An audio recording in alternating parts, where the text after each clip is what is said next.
Picture this: a Hollywood legend drinking 117 beers in a single day. Another star showing up on set so intoxicated they fired a pistol at the crew. And one actress whose studio forced her to take pills from the age of 10.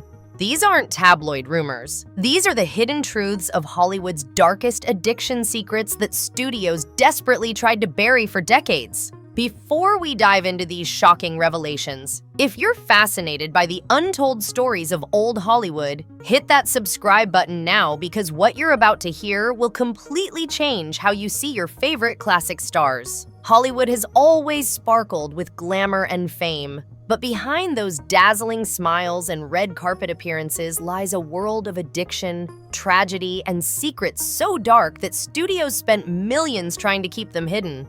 Today, we're exposing 20 Hollywood legends whose battles with addiction were far more devastating than anyone knew. And trust me, number 7 will leave you absolutely speechless. Let's start with Elizabeth Taylor, the violet-eyed goddess who seemed to have everything: 8 marriages, countless diamonds, and an Oscar-winning career. But here's what MGM didn't want you to know. Taylor's addiction started when studio doctors prescribed her pills at just 9 years old to help her sleep between grueling filming schedules. By the time she was filming Cleopatra, she was taking up to 40 pills a day. Her assistant later revealed that Taylor would hide bottles of pills inside her wigs and costume jewelry. At one point during the 1970s, she was consuming so much alcohol that her liver nearly shut down completely. The actress herself admitted she drank a bottle of Jack Daniels every single day for years. Yet somehow, unlike many of her contemporaries, Taylor fought back. She checked herself into Betty Ford 7 times, becoming the first major celebrity to openly discuss her addiction struggles. Her honesty paved the way for countless others to seek help without shame. Now, Bela Lugosi's story takes a much darker turn. The man who immortalized Dracula became a real-life monster behind closed doors, but not by choice. After injuring his leg during World War I, Lugosi was prescribed morphine for the pain. By the time he landed his iconic role, he was already deeply addicted. Here's the shocking part that was covered up for decades. Universal Studios actually supplied him with drugs to keep him working. A former studio executive revealed in recently discovered documents that they had a doctor on payroll specifically to manage Lugosi's addiction, keeping him functional enough to film but never helping him get clean.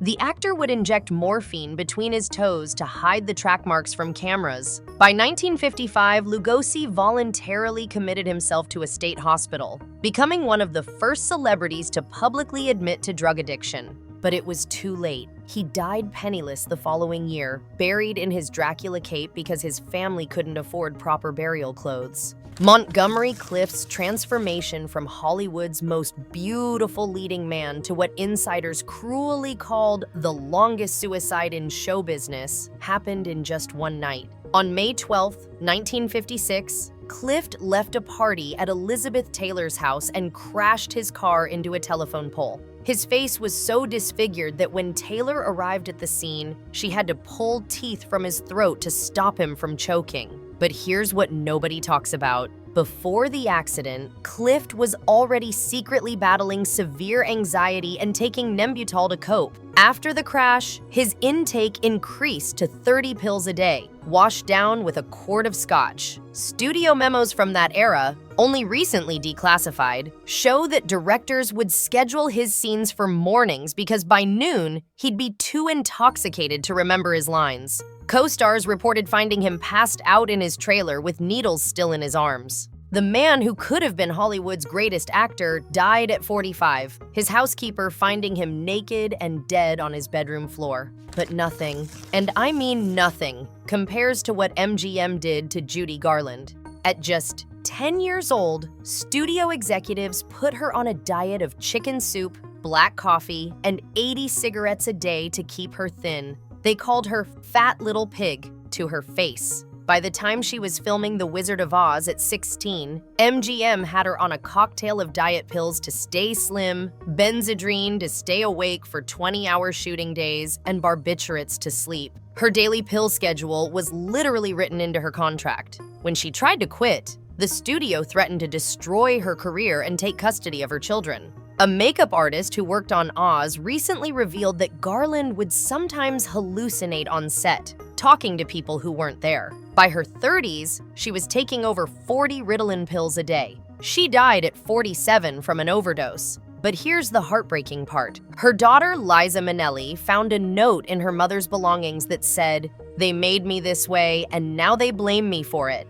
Speaking of MGM's cruelty, let's talk about Marilyn Monroe. Everyone knows about her tragic end, but few know about the systematic addiction the studio created. Fox Studios had what they called Marilyn handlers, whose job was to manage her pill intake to keep her functional but dependent. Documents released in 2023 show that the studio provided her with over 300 Nembutal pills per month. Her personal physician later admitted he was paid $50,000 a year by the studio to keep prescribing. The night she died, she had enough barbiturates in her system to eliminate 10 people. But here's the conspiracy that's never been fully investigated. 3 different witnesses claimed they saw studio executives at her house that night hours before her body was discovered. Were they trying to manage another overdose that went too far? We may never know. Errol Flynn's reputation as Hollywood's ultimate bad boy barely scratches the surface of his reality. This man didn't just party hard,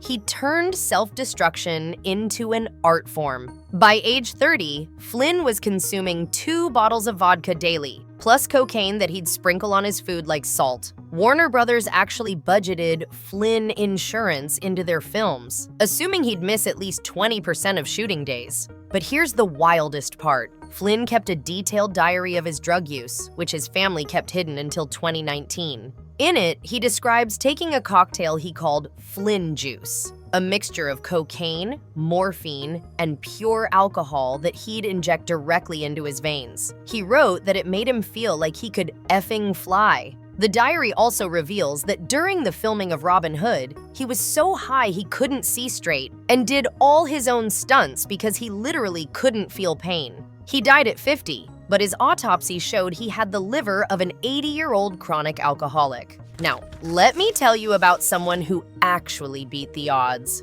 Robert Downey Jr.'s addiction story is Hollywood's greatest comeback, but the depths he reached were darker than most people realize.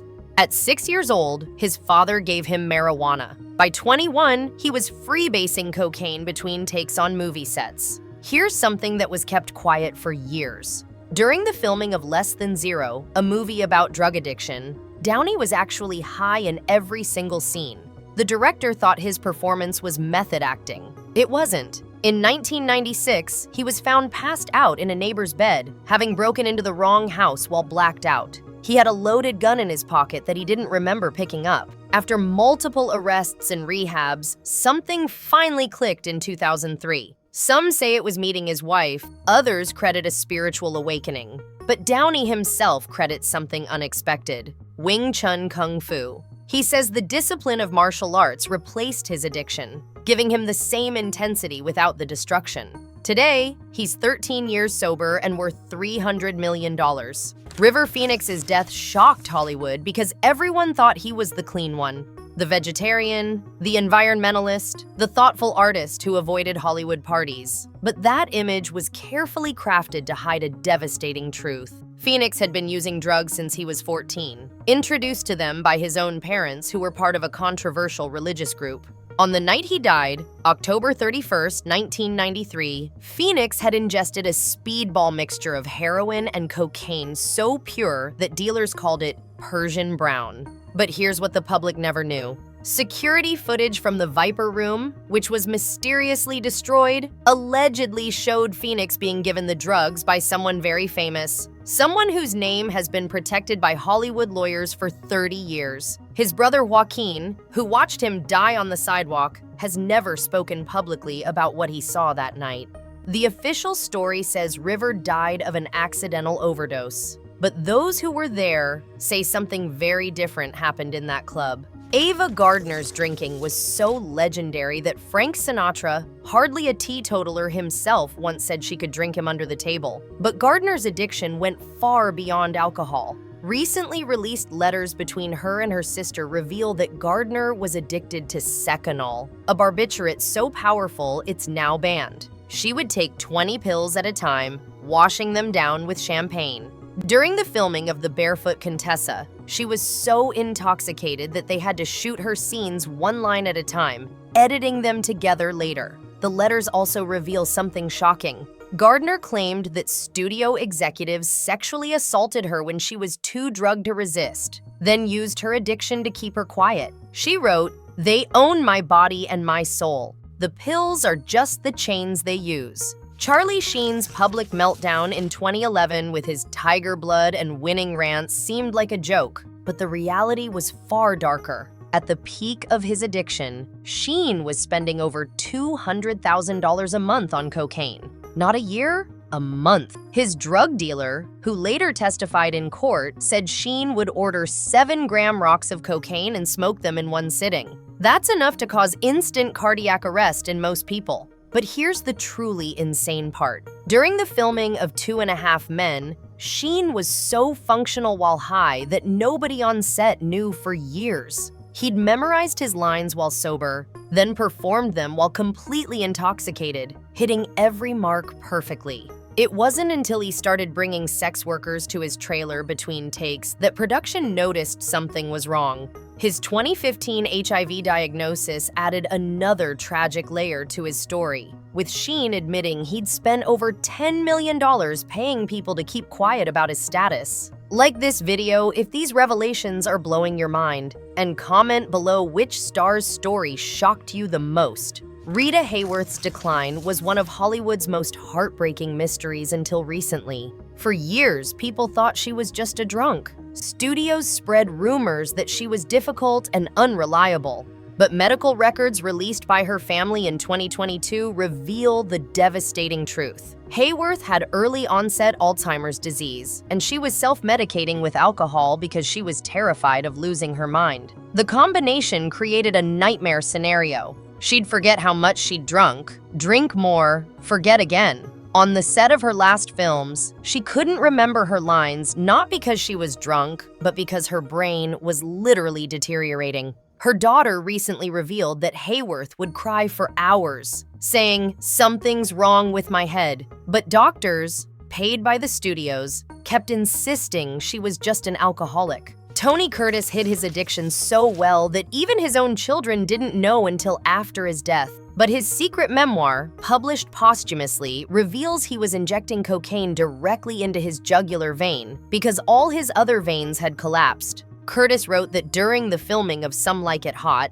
he and Marilyn Monroe would share drugs between takes, with director Billy Wilder fully aware but powerless to stop them. The memoir also contains a bombshell. Curtis claims he witnessed a major Hollywood producer force drugs on young actresses, then film them in compromising positions for blackmail. He names names, but legal threats have kept these pages sealed. Jean Harlow's death at 26 was officially from kidney failure, but her personal doctor's notes, discovered in 2021, tell a different story. Harlow was addicted to a drug called Veronal, a barbiturate so dangerous it was used in physician-assisted deaths. The notes reveal that MGM knew about her kidney problems but kept giving her the drugs anyway because she was their biggest star. The doctor wrote, "The studio is murdering her and I am their weapon." Even more shocking, the notes suggest Harlow was pregnant when she died, and the drugs were partially intended to cause a miscarriage to avoid scandal.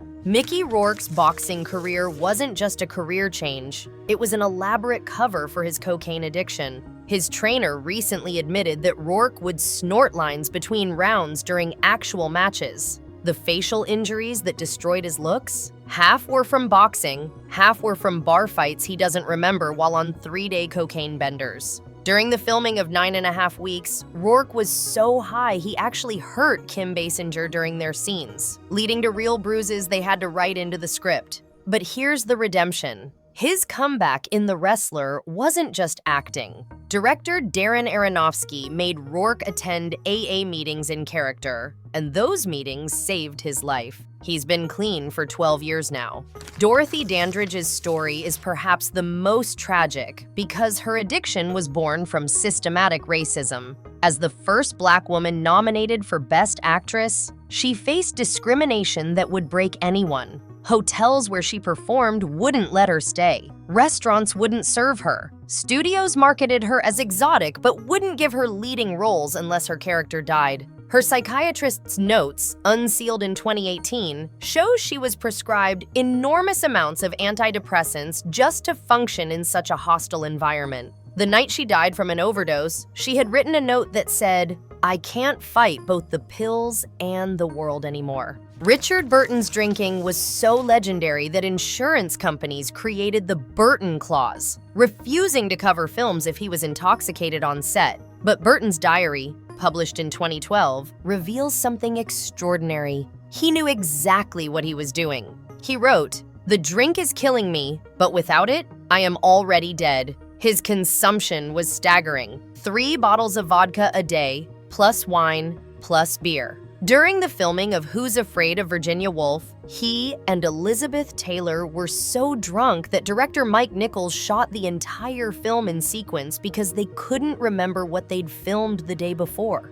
Yet somehow, they both delivered Oscar-worthy performances. Judy Holliday's career was destroyed not by addiction, but by the McCarthy blacklist. However, newly discovered letters show that the trauma of being labeled a communist sympathizer drove her to barbiturates. She wrote, "They've taken my career, my reputation, my future. The pills take the pain." The letters also reveal that several major Hollywood figures who publicly condemned her were secretly sending her money and drugs, creating a cycle of dependency and shame that contributed to her early death from cancer at 43. Peter O'Toole famously said, "I'm not an actor, I'm a movie star." But his bar bills tell a different story. At the height of his fame, he was spending £50,000 a year on alcohol in 1960s money. That's over $1 million in today's currency. During Lawrence of Arabia, he was so drunk during the famous desert scenes that they had to tie him to his camel. But here's the incredible part. O'Toole claimed the alcohol made him a better actor. He said sobriety made him self-conscious, but drunk, he could become anyone. His stomach exploded from drinking in 1976, requiring emergency surgery. The doctors told him one more drink would terminate him. He stayed sober for a while, then decided he'd rather die drinking than live sober. Miraculously, he survived to 81. Heath Ledger's death is still surrounded by mystery. The official report says accidental overdose, but his diary, published by his family, paints a darker picture. Ledger wrote that playing the Joker had broken something inside him. He couldn't sleep, couldn't eat, couldn't stop the character's voice in his head. He was taking Ambien, Xanax, oxycodone, and 3 other prescription drugs just to function. But here's what's never been reported. Security footage from his apartment building shows someone leaving with a bag just 20 minutes after the estimated time of death, 3 hours before his body was discovered. The footage was seized by authorities and never released. His father believes there's more to the story, but says the family was pressured to stay quiet. Finally, we come back to Judy Garland, because her story deserves one more shocking revelation. In 2019, MGM's archived files were partially released, revealing something horrifying. The studio had a secret medical facility where they would send addicted stars for treatment. But the treatment wasn't rehab. It was controlled addiction management, keeping stars dependent but functional. Garland was their most frequent patient. The files show she was given over 40 different drugs, including experimental substances that are now illegal. One memo states, "Judy is worth more to us damaged but working than healthy but unreliable." These stories aren't just about addiction. They're about an industry that created addicts, profited from their pain, and then discarded them when they were no longer useful. But they're also stories of incredible resilience. Some, like Robert Downey Jr., found redemption. Others, like Elizabeth Taylor, turned their pain into purpose. And while many didn't survive their battles, their stories serve as powerful warnings and inspiration for those fighting similar demons today. The golden age of Hollywood may have shimmered on screen, but behind the scenes, it was often tarnished by tragedy. These stars gave us unforgettable performances, but at a cost few of us can imagine. Their struggles remind us that fame isn't a cure for human pain, and sometimes the brightest stars burn out the fastest. If this video opened your eyes to the dark reality behind Hollywood's golden facade, subscribe now for more shocking revelations about your favorite classic stars. And remember, if you or someone you know is struggling with addiction, help is available. These legends may be gone, but their stories can still save lives today. Comment below which revelation shocked you the most. And don't forget to like this video if you want more untold Hollywood truths.